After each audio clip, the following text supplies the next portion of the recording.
Welcome to this video. I'm going to show you how to use your TI83 to solve complex calculations like this. We've got a problem on Kepler's third law, and we've got a ratio of orbital period squared to orbital radius cubed. You set the two ratios equal for Earth and Mercury, plug in your values, and we're solving for Earth's orbital period, t. Okay, so you multiply both sides by the denominator here to get rid of the denominator, and now I've isolated TE squared. So I'm going to find TE squared by calculating this, then I'm going to square root it to find TE. So here's how I do this. I'm going to show you the calculation, I'm going to take the square root, then I'll explain it. So I come, and I'm going to zoom in a little bit, come over here, and the first thing I need is the 87.97 squared. I'm going to use caret 2, but the squared button here is just as good. Divided by 5.791. Instead of doing times 10 to the, I just do second, comma, second EE. So times 10 to the, what's the power of 10? It's 10.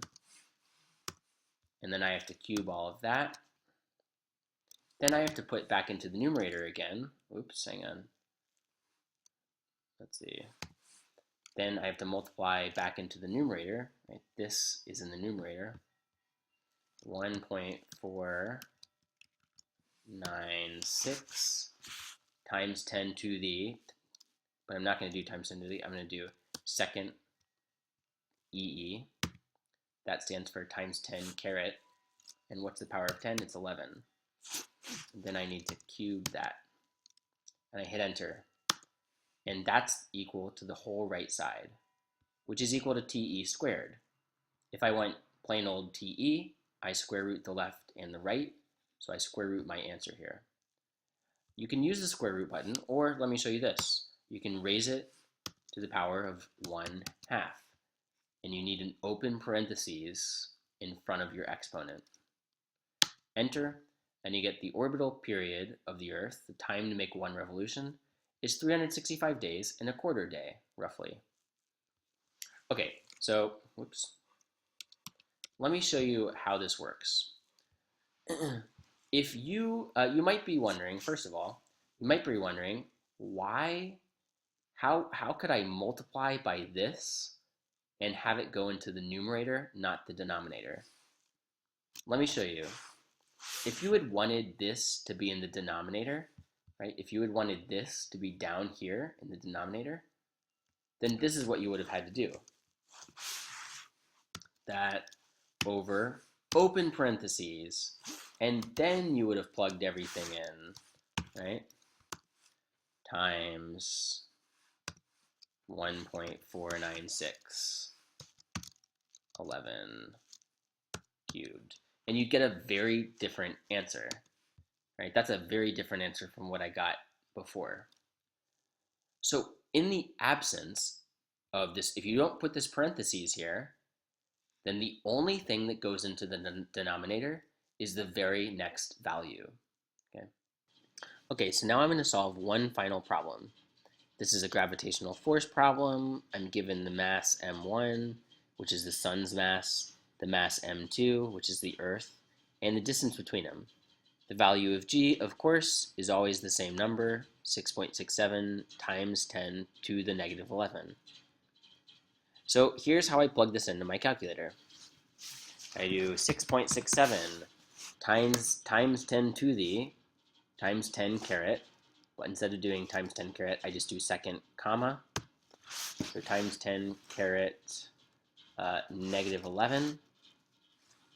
And then I have to multiply by the next thing in the numerator, which is 1.99, and times 10 caret 30, but I just simply put second comma 30.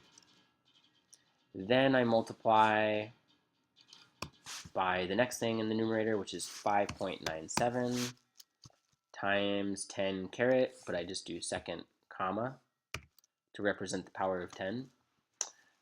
24, and then I divide by 1.496 times 10 caret, which is just second comma, and the power of 10 is 11. And the denominator, of course, is squared, like that. Okay. And I hit enter. And did I do this right? No, look at this. E to the 1, no, it's e to the 11. So there's my mistake. Let's try this again. Negative 11 times, times 1.99 e to the 30 times 5.97 e to the 24 over 1.496 e to the 11 squared, like that. And that's my answer. So how do I read this value? Here's how. The calculator is reporting a number in scientific notation. Everything before the e is the coefficient. Everything after the e is the power of 10. So my answer here, would be 3 point, if I did sig figs, I would need 3 sig figs. This has 3, this given has 3, this given has 4 sig figs. So the least number of sig figs from the givens would be 3. So my answer should have 3. So I'd be 3.54 times 10 to the, what's the exponent? It's 22. That's the power of 10 newtons. And that's how you read the answer from the calculator.